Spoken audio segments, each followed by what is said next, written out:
And waiting to breaking news at 6, 4 shootings within 20 minutes in a South Omaha neighborhood. Now, 2 people are dead, including the suspect, and 2 more in critical condition. Police tell us an officer chased the suspected gunman and exchanged fire, killing him. Tonight, the latest from police and some tense moments for neighbors.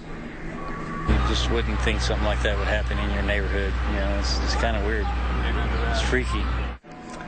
Good evening, I'm Todd Andrews. Witnesses describe it as a chaotic, rapidly unfolding scene this afternoon. Police got the first call just after 2 p.m.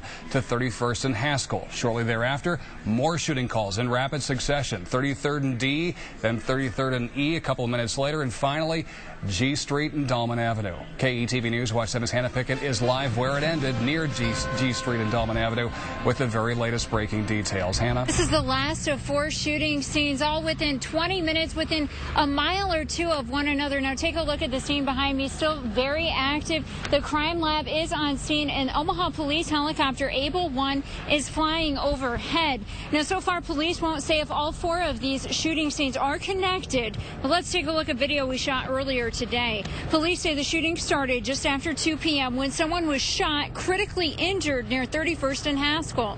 20 minutes later, another shooting, critically injuring someone near 33rd and D. Moments after that, and a block away, a gunman shoots and kills someone near 33rd and E. A neighbor nearby witnesses that shooting and follows the gunman on the phone with 911 dispatchers the entire time. The citizen follows him for a half a mile. That's when an Omaha police officer in the area took over. The officer tried to stop the suspect, but it didn't work.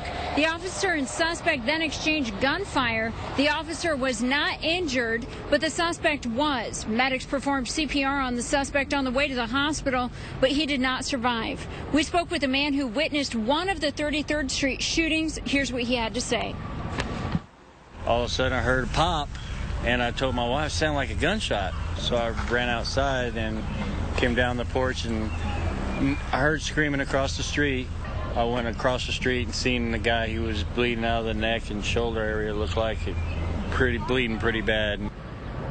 Now, as you can see, police are still actively combing this scene as well as the 3 other shooting scenes, and will likely be here for most of the night. And again, police are not telling us yet if all 4 of these shooting scenes are connected, but they do say the last 2, the shooting at 33rd and E and the shooting here near Dahlman Avenue and G Street, are connected. We will have much more on this developing story tonight at 10. Reporting live, Hannah Pickett, KETV News Watch 7. Hannah, thanks. In Lincoln, a shooting